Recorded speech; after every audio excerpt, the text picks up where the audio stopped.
transcription down the side.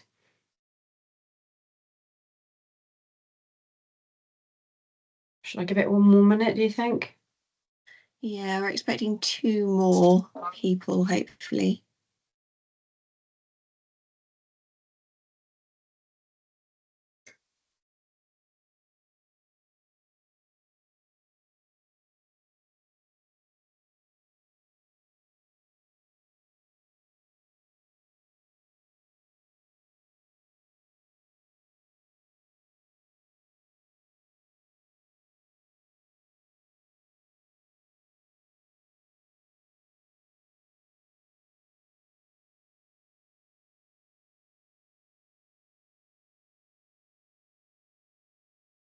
Okay.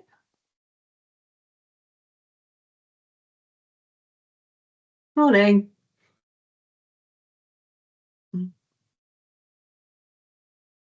Sinead as well, I think it was, if I remember rightly.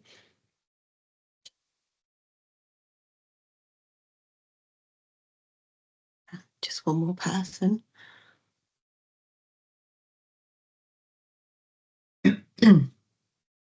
Oof.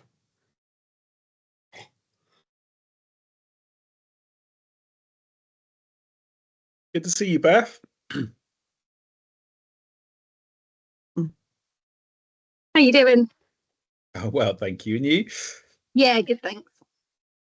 There we go. Sinead.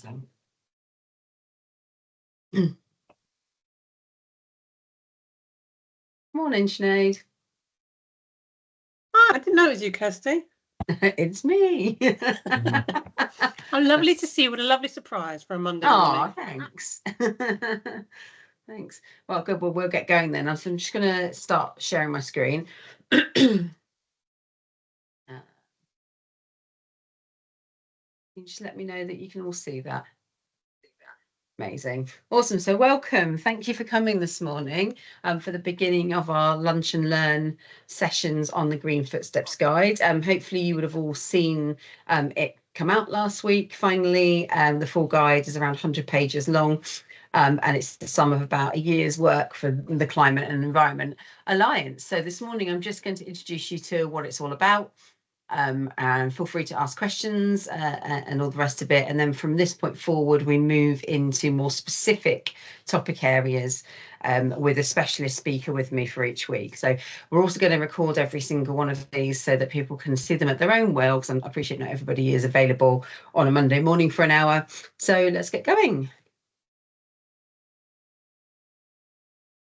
Okay, so why did we decide to do the guide and why now? So when we started this piece of work at the beginning of last year, there was a lot of conversation within the Alliance around what our purpose was, what we wanted to achieve, and also acknowledging that we held a huge amount of collective knowledge between us that wasn't really shared outside of our organisation. So the VCSE, the voluntary community and social enterprise sector hadn't actually declared a climate and nature emergency at that point. Of course, we'd seen those out of Cornwall Council, the NHS, universities, etc. So we wanted to join them. So we spent a couple of months gathering organisations together and working on the wording of what that looked like and what the purpose was. The second part, and this is particularly relevant for VCSE organisations that are outside of the climate space, is that everybody is very, very busy. They're very busy doing delivery of their organisation, whether that's mental health support or working with young people or working in domestic abuse, sexual violence spaces. So we knew that our sector was very time poor and that there was such a wealth of information out there. It became a bit overwhelming to even start working out how to have impact and reduce your climate impact. So we've had this conversation a lot over the years in the work that I've done here and elsewhere, that it's amazing there's so much information out there, but if you do a basic search on the internet of like how to become greener as an organisation, it's really overwhelming. It's really difficult to work out what's fact, what's fiction. Greenwashing is a huge challenge. And for those of you who don't know what greenwashing is, it's when organisations or businesses, particularly we see this in the private sector, utilize words like green, climate aware, great for the environment or whatever, and it's not necessarily always based in truth. So we really wanted to take all this information, really filter through it, and try and work out what best practice we would be really comfortable recommending and guiding people with. So like I said, our alliance is made up of 62 organisations. That's everything from your larger ones like the Eden Project, Cornwall Wildlife Trust, etc., right down to very place-based organisations such as PL24 or Trelia, that are working in their local community and sometimes doing climate stuff, sometimes doing it in overlap with other stuff. So we knew there was an awful lot of knowledge within our alliance, and we really, really wanted to ensure excuse me, that that knowledge could have as big an impact as possible. And on top of that, as you might imagine, with the Climate and Nature and Environment Alliance, we're not really about sitting around talking. We wanted to have impact. We wanted to actually do something tangible. Again, everybody's very, very busy. Everybody doesn't really want to keep talking about it. So we wanted to do something that had real impact. So that's where we got to and why we started the guide. So our first thing that we needed to do was work out if there was really a need and what the need was in the VCSE. So we set up collecting baseline data around March last year. We put this information, these questions out to all organisations across the whole VCSE. We asked them things around if they have policies, do they recycle, what energy do they use in their buildings, where do they bank, etc., etc. There's a lot of data on here, but some of the things that were really interesting to me was first and foremost about sustainability policies. Of course, a lot of organisations might be focused more on safeguarding, but they hadn't really thought about having a sustainability policy. They didn't know where to start with that, and they asked if we could provide templates to make it nice and easy for them to do that.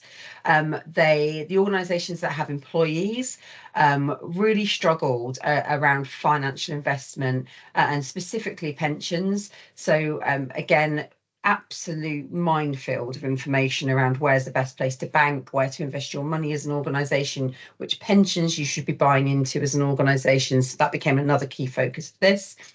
And redistribution. So redistribution, that this was an interesting bit of data for me, because I kind of naively assumed that we talk about recycling all the time. We talk about reducing food waste. Of course, we know that Cornwall is one of the areas in Europe that has the most poverty.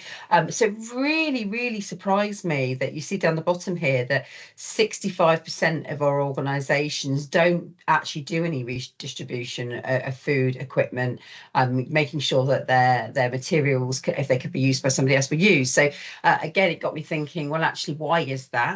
And what can we do to support organisations to transfer items between them? So at VSF, I think it was last year, might have even been the year before last, we were really fortunate that we had, for some reason, I don't know quite why, a large accountancy firm in London had a huge amount of office equipment and furniture. They contacted us and wanted us to support them to distribute that into the charitable sector in Cornwall. So we were able to redistribute a huge amount of desk chairs, kitchen equipment. And it got me a bit thinking, actually, there aren't systems really in place for doing that. So that was another thing that we really wanted to support on. So I don't know what this is. I'm going to skip that one. So the organisations involved in putting this together, we've got Charmian, who's here today with me, really helped with putting this information together.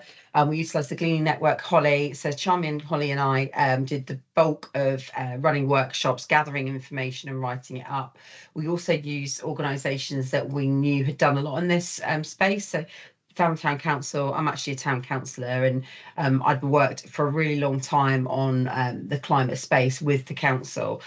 So I'd already done a lot of work with them in the public sector that was really easy to be used and transferred over to our work here. So I always think if you can find efficiencies, then you need to do that. We're all very busy. So why is it important and useful to be actually spending a bit of time on looking at your sustainability and looking at becoming a more resilient organisation?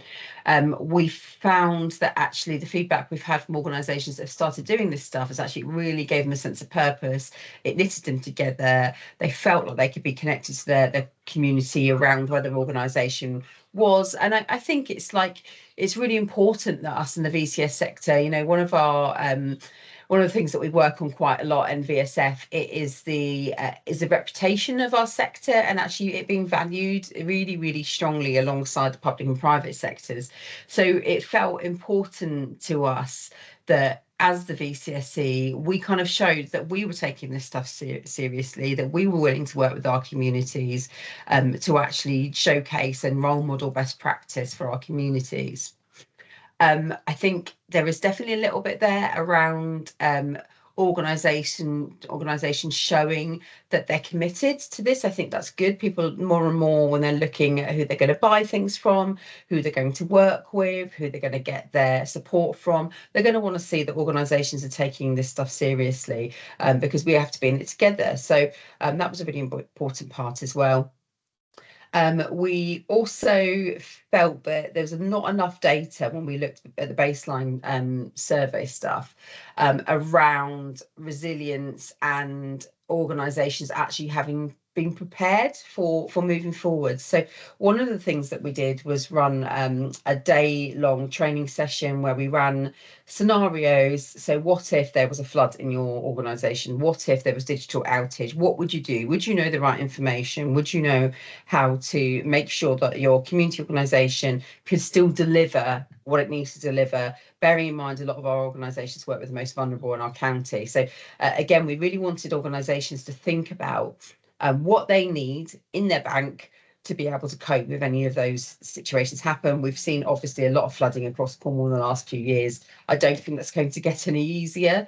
And one of the questions, it was quite a small question, but I was quite shocked by the response, was, do you know where your local generators are? Do you know where the 4x4s are? Do you know who's got the key to where all the medication is stored, for example, in the event of there being a digital outage? So it really got organisations thinking about what they need to know to be as prepared as possible when the inevitable difficult stuff happens.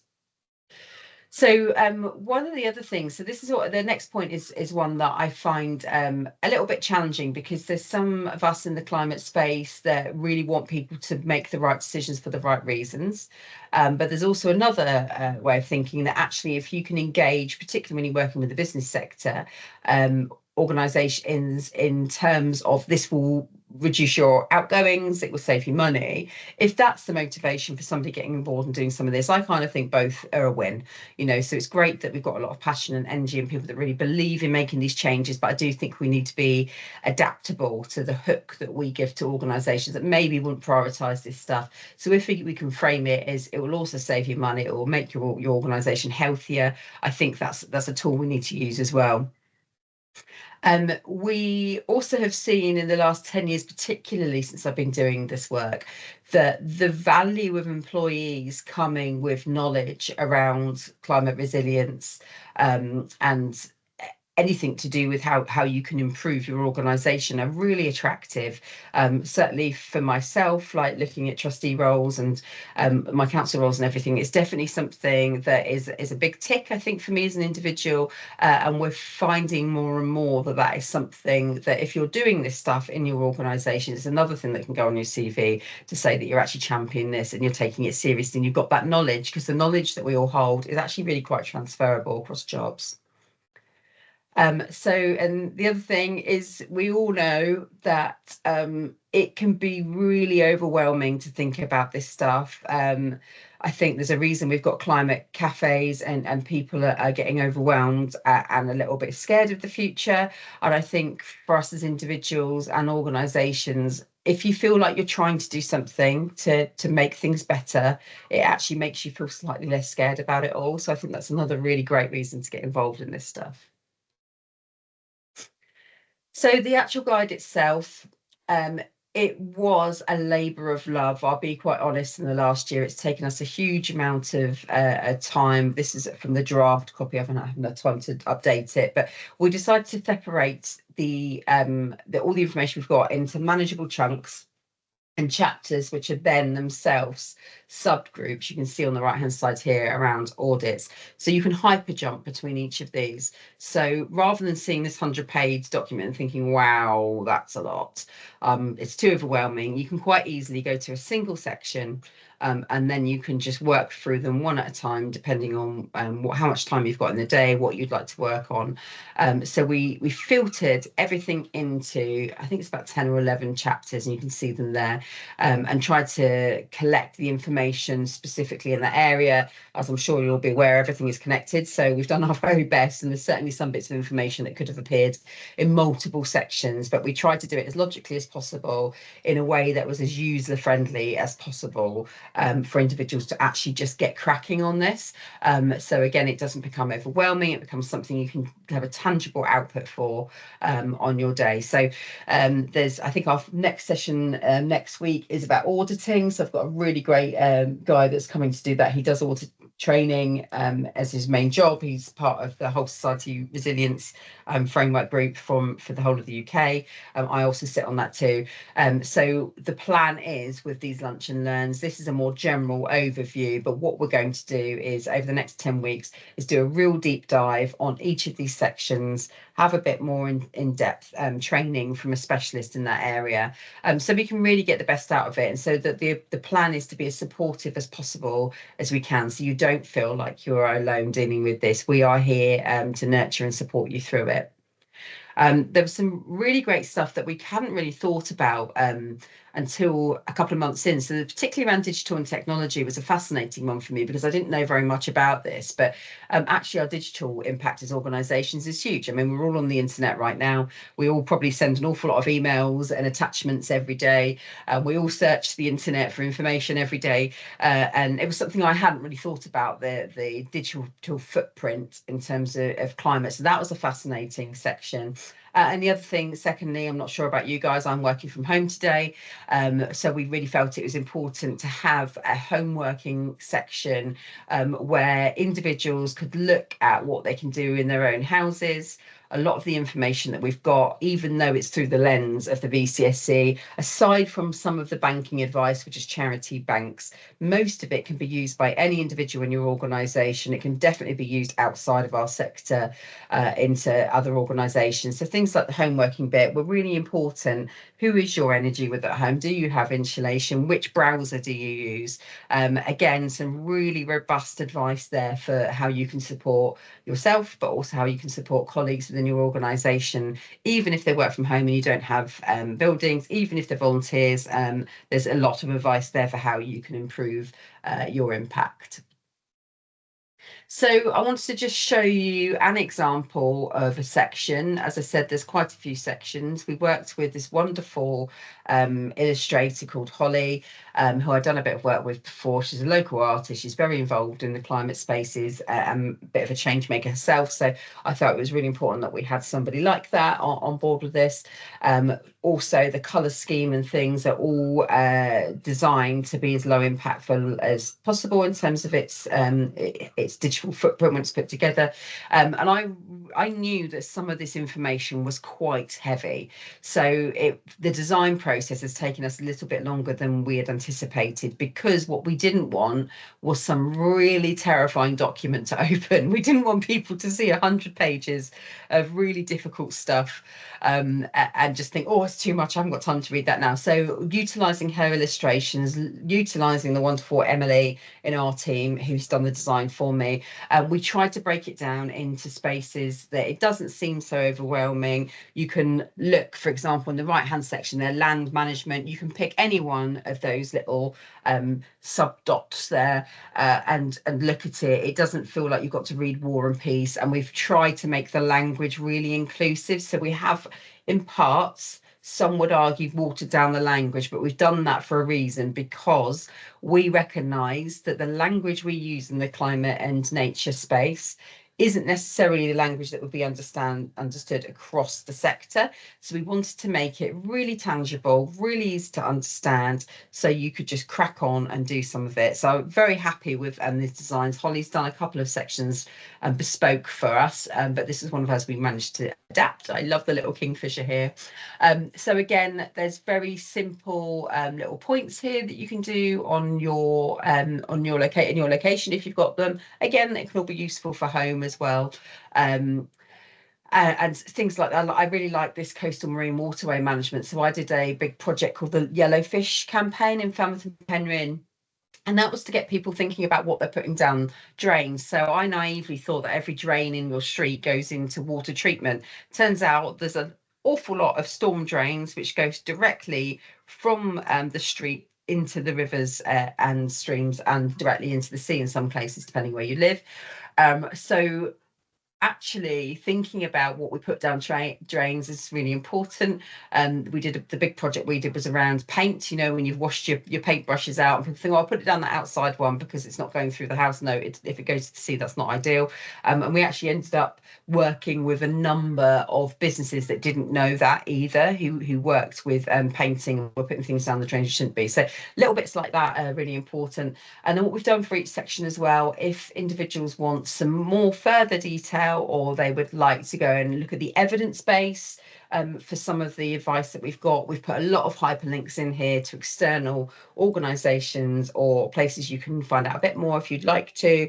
We've tried where possible to pop in things around funding, and we had to be mindful that we haven't got the time to update this all the time. So we've tended to go for our big organisations like the Wildlife Trust, like Cornwall Council, and like the National Lottery, that we know we're going to be updating those in real time. So we've tried to make sure there's additional information where it might be needed.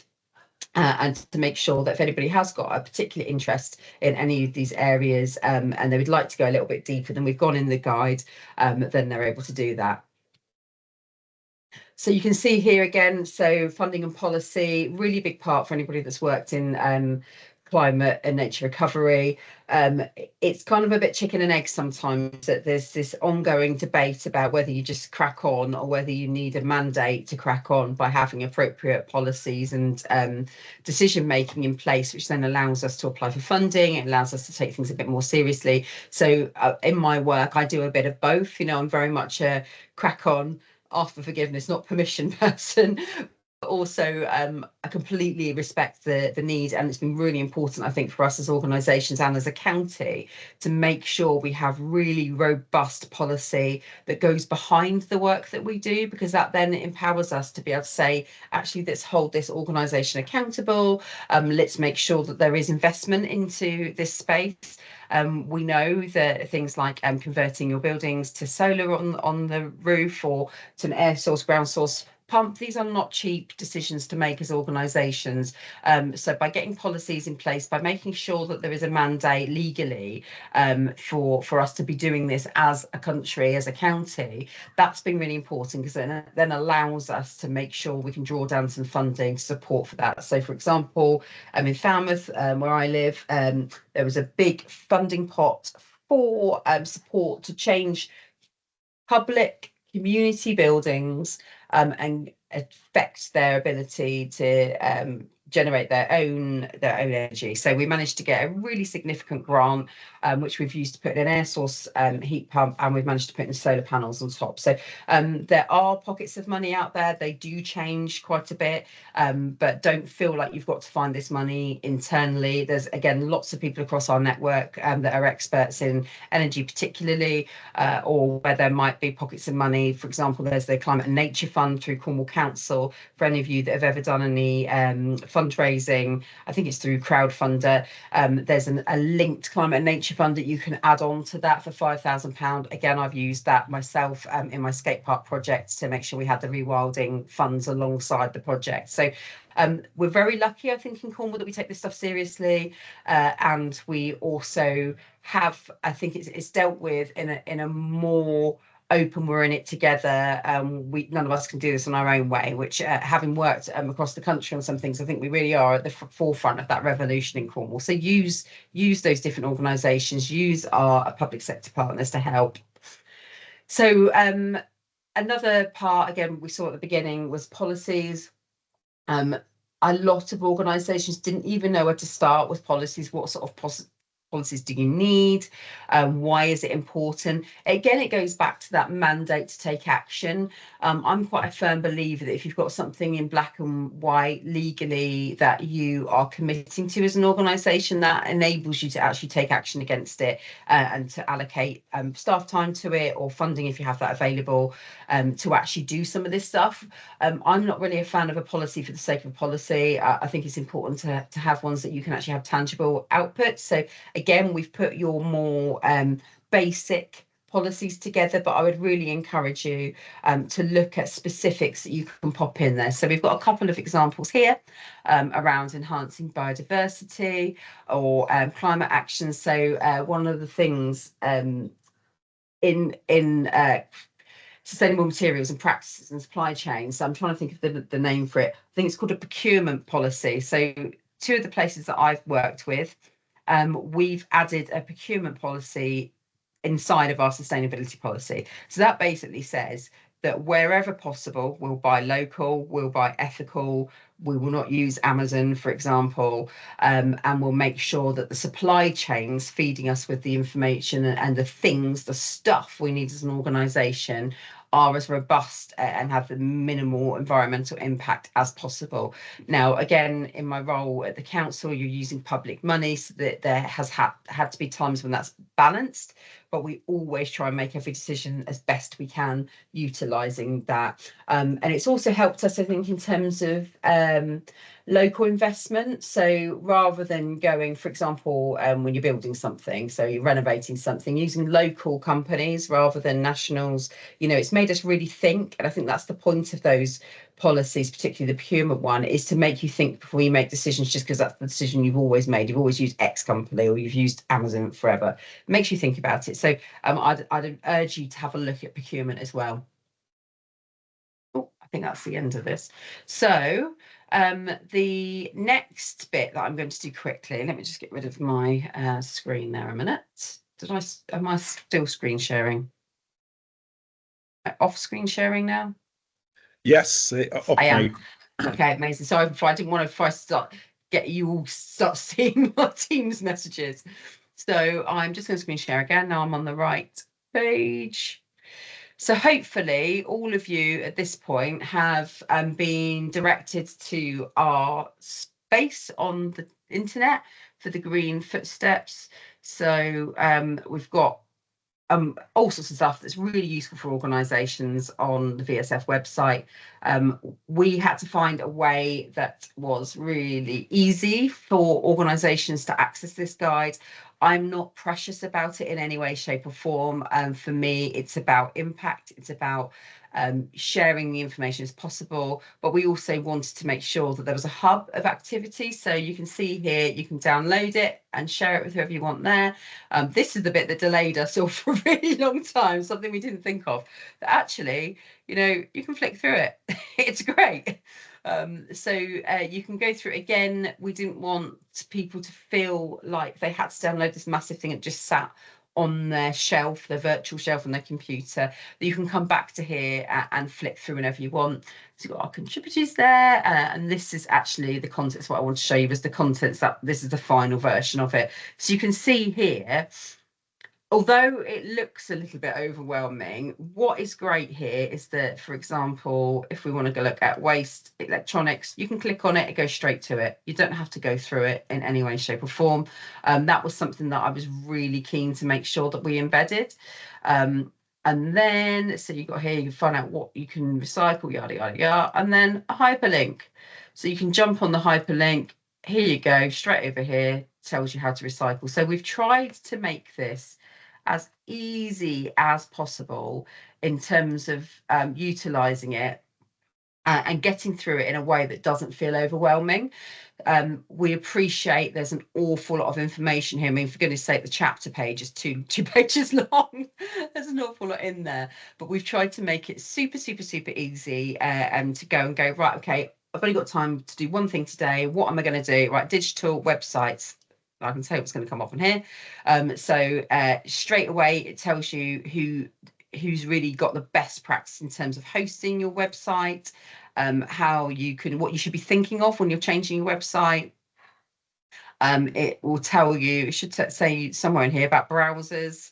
I can't see it all right now, but so for example, Ecosia, if you're not already using it, it's an ethical web search tool and to rival Google, etc. They plant trees every time that you are utilizing it, which I think is a wonderful, wonderful thing. So you feel like you're doing something good when you're doing your endless searches at work. So I think that this this guide, even though it's a lot of information, you can jump to the bits that are relevant quite easily. There's even a guide here for phones, or what you should do on that. Should you message, text, or email? So this was a really interesting one. So I knew this already, but actually it uses significantly less energy to send a text to somebody or make a phone call than it does to email, particularly those of us who work for organisations that you have a lot of footers on your emails. Actually, you sending a quick text, picking the phone up is actually a better way to do it. Sometimes you can, you should reduce your inbox. I mean, I've started doing this since doing this guide, is making sure that I go and delete things so they're not just taking up power and energy holding them. Compression, we had a really great bit of advice around compressing big bits of information. With my other half of my job, I sit on, say for Cornwall board, our papers, for example, are nearly 200 pages long. So sending them in a compressed way, so taking up much data, is really, really helpful. So there's so many little things in here that you can look at. So I'm not suggesting, you can if you want to, you can start at the beginning and work your way through, but I would go with following your energy. Go somewhere that's interesting to you, go somewhere that you think, actually this would be a really great thing for me to do today. I can do it now. I can make sure, let's look at changing our energy. Let's send out an all office SMS or Teams meeting saying, right, here's how you download Ecosia to your computers. You could do that really easy. It would take you 5-10 minutes. So do you start where you feel there is the most impact made, where it's easy, it's not overwhelming, and look at that. I love that in the home working we've got cooking as well, so we love our slow cooker and our air fryers in our house. So again, if you're working from home, of course you're going to have to feed yourself at some point. So even little things like that I didn't really think of, turning the cooker on for half an hour to warm it up before you cook, uses much less energy to pop something in the air fryer. So all little things, so many things that I learned from here, and I thought that I knew quite a bit about this stuff, but I learned a phenomenal amount. So I'm going to stop sharing just for a second. I appreciate I've just given you an awful lot of information quite quickly, but I really wanted to try and give a bit of an overview of where we're at and why this it is, and to hopefully reassure you that it's not too terrifying, even though it's a huge mission to undertake as an organisation. So has anybody got any questions first off the bat based on what I've shared so far?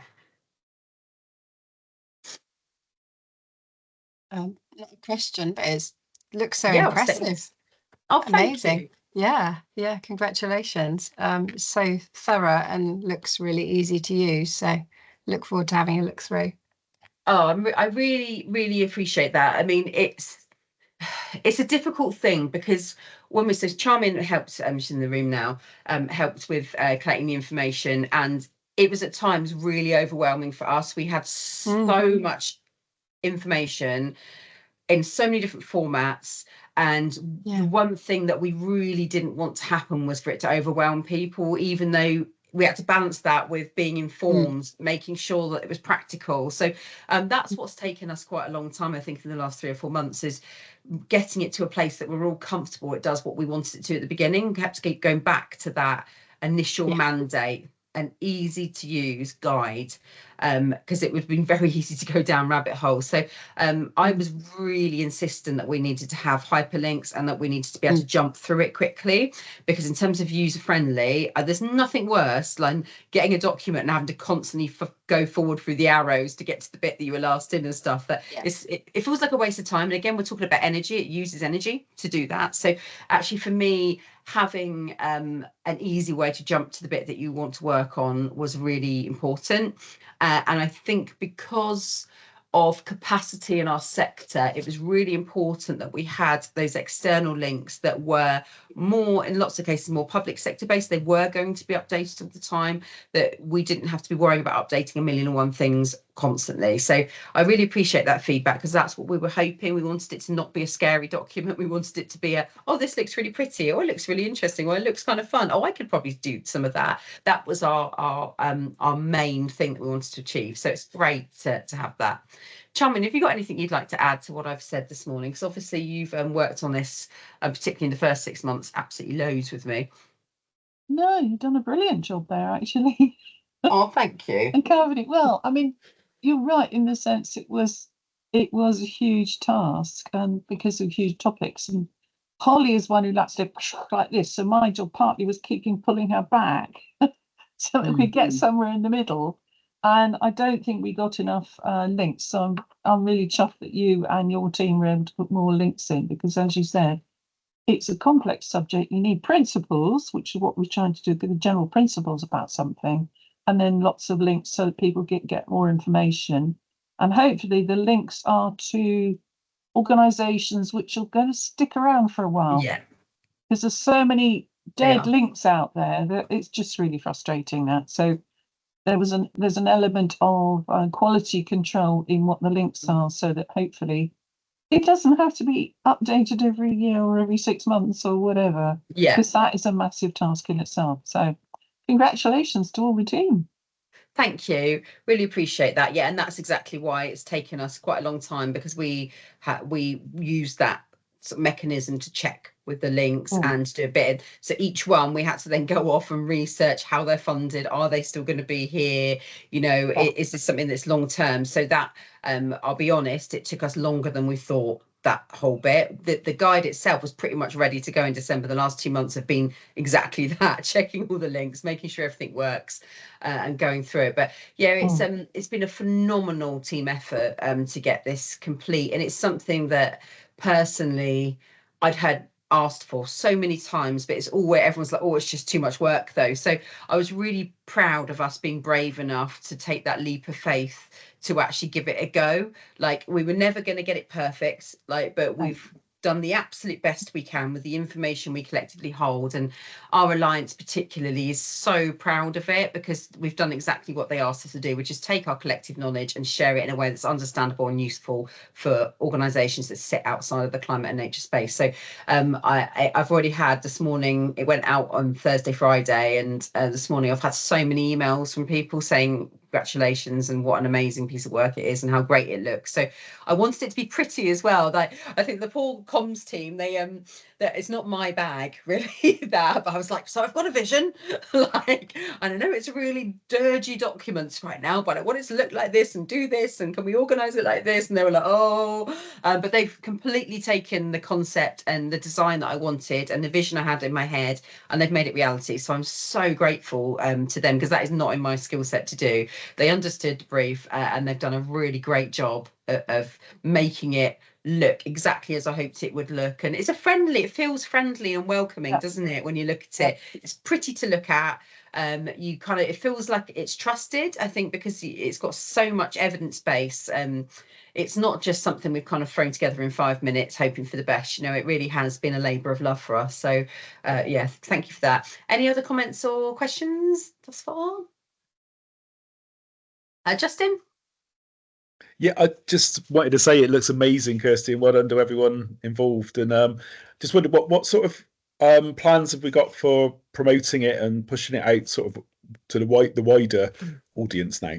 Yeah, so that's what we've been working on the last 2 weeks. So before it even come out, we already had quite a significant list of people that wanted to host it.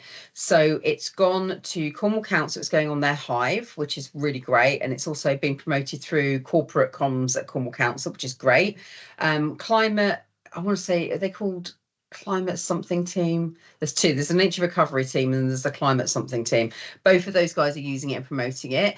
Interestingly, I was doing a presentation about this before it was finished, and the Cultural Services Department at Cornwall Council were really interested in it, because they were about to start doing a similar piece of work. So what's happening now, which is fascinating, is that this piece of work that was obviously aimed at the VCSE and talking about environmental stuff, we're seeing parts of other sectors come forward and go, actually, we might be arts and creative, but we need to take this stuff seriously. So I'm going to be doing some work with them to convert it and use it in an applicable way for the arts sector, which is great.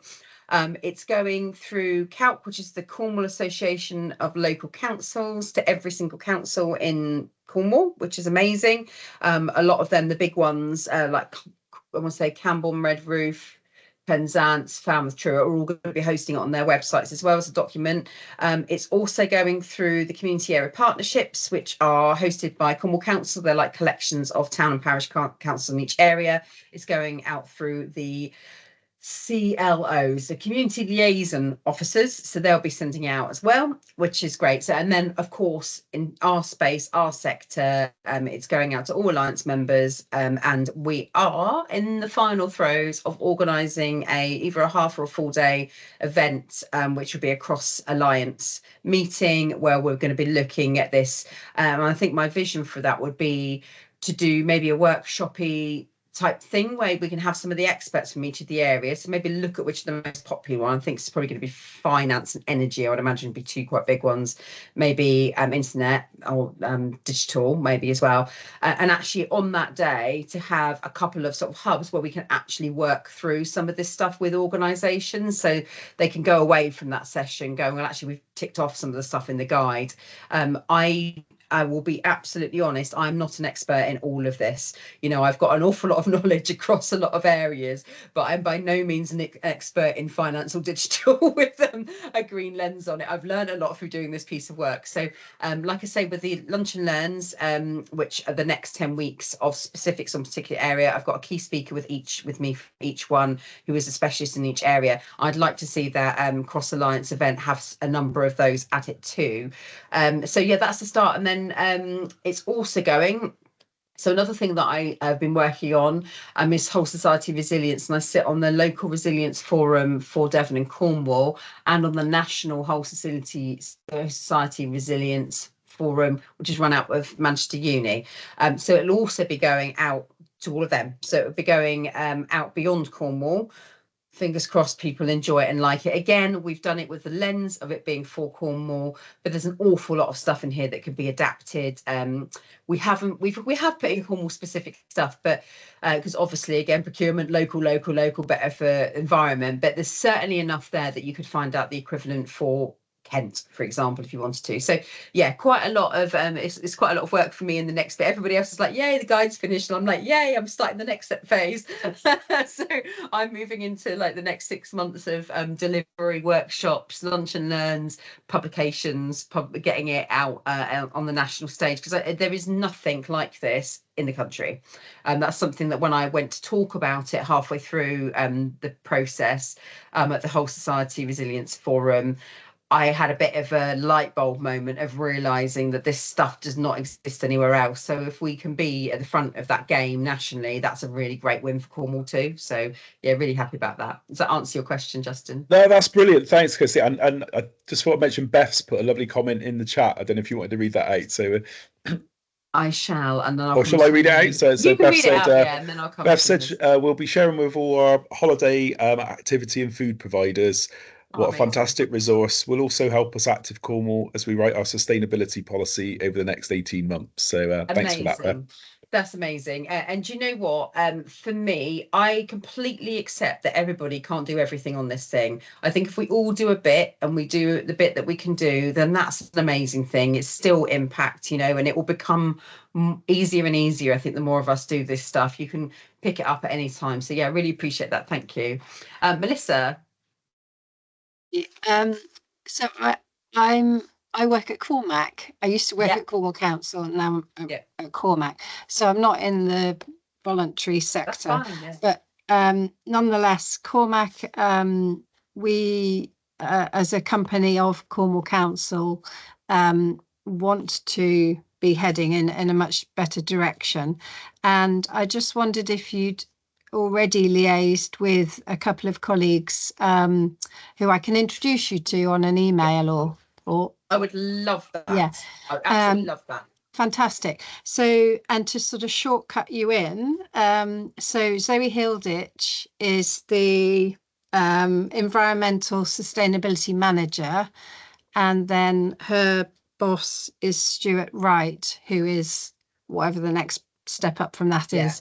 So they have bi-monthly meetings. A group is called CREST, which is a Cormac meeting, Carbon Reduction, Environment and Sustainability Task Force. So I think the next meeting is the 15th of April. And it'd be amazing to have, you know, for them to have had access to this, and we all get told to have a look through it. But to have a conversation with you. Cormac's a big employer county-wide. We're responsible for the bit I'm in is the green bits, the Cornwall Council assets. And another thing we do is support a lot of volunteer groups. So like 110 groups, and we're about to write to recognise what are we doing and what's our goal. But the driver of that is obviously the 30 by 30 campaign and things like that. So it'd be lovely to weave this in to it, and potentially ask for a link to volunteering at Cormac, so that we can help direct people, as well as the option of Wildlife Trust and National Trust, etc. So I'll send you a quick email after this, if that's amazing. okay. Yeah, very happy. Brilliant. So what became really obvious really quickly when I was doing this, and I kind of designed it this way, that actually, even though this information is kind of through the lens of the voluntary sector, because obviously that's where we work and stuff, there is so little of this that is specific just to that. You can be used across any sector. So we're very, very happy if it goes outside of that, into the public sector, into the private sector, wherever. We're all about just the biggest impact we can make. So yeah, please do feel free to share it with any colleagues. If you want me to come and talk to anybody over there, very happy to do that. If you pop a email together, you know, I'm really happy. I think, so, and that goes to your point, Sinead, about media coverage. So it's an interesting one. We've got a press release going out today. We've had a bit of a usual problem with that's been held up by waiting for quotes to come in from key people, but we now have them all as of this morning. So that will go out today. So I'm really hoping that once it'll be picked up by somebody and I can go and talk somewhere, maybe on Radio Cornwall or whatever, about it. Might tap up some of my contacts, because again, it's an impactful piece of work, and it can be used by communities, it can be used by organisations, it can be used by businesses. So anything we can do to get the word out there, please do help us with that, because I'm just one person, try my best, so please spread the word. Fabulous. Well, we're trying to make sure our workforce out there on the tools are ambassadors for messages, so because they are on the front line interacting with the public. So if they're better informed, or they've got a little snapshot of it in the cab, then they have a good, better conversation with people, which helps. So obviously lovely. My work at the council, we've worked a lot with Cormac voluntary groups, so we've done a lot of planting, there's a lot of litter picking groups that are supported as well. It's like there's actually a real close community link, and often it's environmental stuff actually that those community groups do, so it's a really nice circular thing, isn't it, for it to fit together. Brilliant. Amazing. Thank you. You're very welcome. Charmian. Just a quick thing, that Cornwall Council do a Cornwall updated newsletter every Friday, so and that goes to quite a lot of people. You know about it already. Pretty sure that's the thing. So I'm working with Genevieve, somebody or another, and Joe over at Cornwall Council, who are they're going to get it out on all their newsletters too. So and again, it's going to go out on the CAP newsletter. Basically, it's anywhere it can go. It's quite tricky. It's quite tricky knowing, because I don't know every mechanism that's used. So I've been relying a lot on my Cornwall Council colleagues for all those more bespoke community-based ones. And it's just made me think, actually, while you're talking about the NHS, Justin, maybe that's something we could chase up the ICB, because I know Voluntary Cornwall are doing a lot of work, particularly with doctor surgeries, but this obviously is a bit more individual focus, so it might be something we can get out through the ICB, mightn't it, or the integrated care areas. As a question mark, for if you can help me remember that, then might be useful for that. Any other questions or comments? Just think, well, it's really great, Kirstie. Thanks for introducing that, and I look forward to the upcoming shorter lunch and learns that you're going to do on each little section. That'll be great. I was just thinking from the grassroots perspective, it would be really good to get this out to Cornwall Community Foundation, because I'm sure that one of the criteria for applying for funding is policies. And you're right, policies shouldn't just be a paper exercise. It should be something really embedded into the organization. So that would be a really useful thing for the grassroots organizations.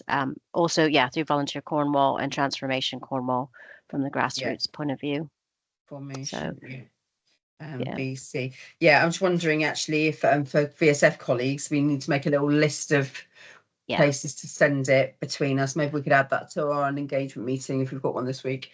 It's definitely it's been so difficult for me, having been in it for so long. Like my brain's a bit fuzzy at this point, like so really useful to have those sort of bits of advice and suggestions from me, because I've just been so in the delivery and sort of organisationally trying to work out what to do next. So anything anybody's got ideas of for that, please do email me. I think my email address was on the slide, but I will whack it in the chat now so you can get to me directly if you think of anything after. Oh, that's not working. Sorry, that's my bad.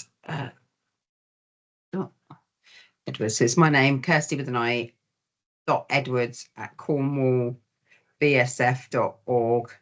But I've just popped it in the chat. But for those people listening, Kirstie, KIRSTIE EDWARDS at cornwallbsf.org. If you've got any ideas of places that I can share it further, very, very, very much appreciated, very much appreciated, because we're kind of all in it together. And even stuff like that, you know, that's the beauty of pieces of work like this. We're a team ultimately, you know, we're a team that have worked with other organisations, with Cornwall Council, with the police, all these different organisations to deliver these bits of work, and we can't do it on our own. So anything that we collectively can do in our organisations or in our job roles to help benefit the climate and to make sure that we can all do our bit a bit more, I very much appreciate that incredibly much.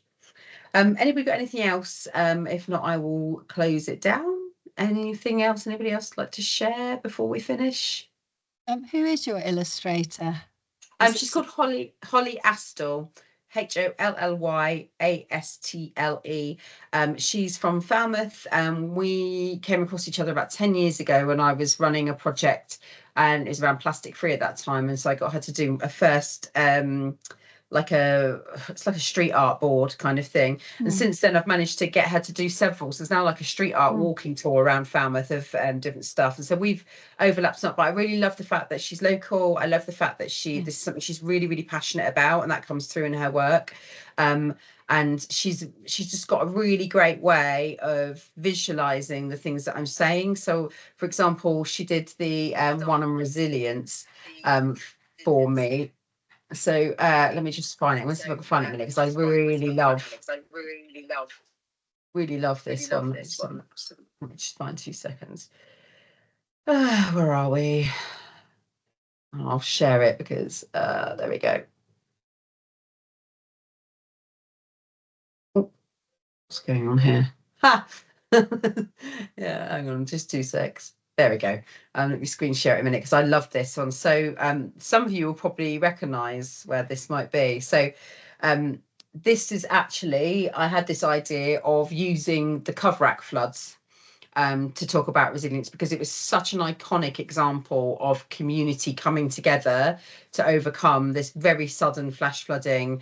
And we saw community organisations working alongside police, fire, rescue, you know, the flood resilience team and everything to put together. So I sort of described what I wanted, and she drew this amazing picture. And I just really like the way that she designs things. It's quite accessible, and again, because she's climate focused, you know, her design is very much utilizing that, so that, like I say, all of her color saturations, you know, it's a lower impact in terms of when it's put digitally and things like that, which again, it's not something I would have thought of, that a bright yellow uses more carbon than a subdued yellow, for example, but I now know that. And so it was great that she was able to use that. So yeah, she's done some great, so I think she designed 2 or 3 bespoke ones, and other ones we adapted from ones she's already got. But yeah, she's brilliant. Did I see your hand go up, Sinead, or was that Yeah, I just wanted to check, I don't know if you mentioned it, but you presumably you're sending these around to town councils. Yeah, it's coming down, it's going down through the CAPs and through the CLOs and to the councils. Yes, Okay. so it should be coming through to everybody via Cornwall Council is how it should be going down. In fact, there's another thing, I will just double check who's responsible for distributing that, because it is on the list of the comms plan. But yeah, because it's, again, like I say, I obviously, Sinead and I know, because we're in neighbouring towns on the council, but most councils are looking at some of this stuff, and there's certainly information in this that they can use to implement internally pretty much straight away. They might not have come across. It's not, as we know, every council isn't focused on this as some are, some aren't. In Falmouth, it was a big thing, but I think that's partly because I've been there driving it. I don't know if necessarily it would have come up if I wasn't there, if I'll be honest. I've certainly worked with colleagues on local councils across the county who it's not really on their radar at all. So even if clerks can in the office change some of the sort of the usage of the way they send information, store information, you know, good best practice. There's even those something that a lot of people put in place now. We've got them at Falmouth now, is, you know, those plug sockets that automatically turn everything off rather than everyone leaving their computers on whatever that thing is, sleep mode, like just that sort of stuff. Things like that, you know, switch it off at the on the socket. Yes, yeah, By yeah. hand, one flick. One Because flick, otherwise yeah. it's still on, even though you think it's off. Yeah, The automatic switch off doesn't work in time. You've got to switch it off with actual Yeah. fingers. action fingers, user fingers. Well, thumbs. But for example, we all use Ecosia now as a search engine. That's 100 and something staff. So you think it's a small impact, but if you get 100 staff all changing and that's just what everybody uses, all of a sudden it changes. They now phone each other more than Teams meeting or emailing. So, you know, there's tiny things that can be really useful. Yeah, because we're just looking at training more community volunteers for community flood planning in Penryn, because Yeah. at the recent meeting, no one seemed to know that Penryn had a community flood plan. So it's that kind of getting that information out there and being able to train volunteers. So this will come in really useful. Yeah. So like I say, feel free to use it at will. Take parts, don't take parts. I've from day one, I've said I'm not precious about the ownership of this at all. If people want to, organisations want to lift sections out to pop on their websites or to utilise within their plans or within their groups at council or whatever, do it, because it's all about impact. Like, it's not something that I feel that we need ownership over. It's something that I just want to have impact. That's my big thing, takeaway. So yeah, please do feel free. And like I say, any questions or follow-up thoughts you might have or ideas you might have, do feel free to get in touch with me. My alliance has basically instructed me for the next 6 months to be working on getting this out and doing as many events as I possibly can, going and talking to as many people as can. So that's our only primary objective for this next 6 months, which I'm very grateful for them for doing that, because there's no point in you spending all this time on that work and then you're not having time to actually go and deliver it and see its impact. So yeah, please, if you have any ideas, get back in touch with me. I really appreciate you coming this morning. I appreciate it was very short notice. Do come along to any of the other ones that are of interest to you. There'll be much less of me talking, and the next one you'll be pleased to know. So you get a little bit more other people and less me. So but thank you so much for your time this morning. I really appreciate it, and have a really great week. Thank you. Thanks, Cheers, everyone. Kirstie. Bye. Thanks, Kirstie. Bye. Bye. Thanks, Kirstie. Bye. Bye.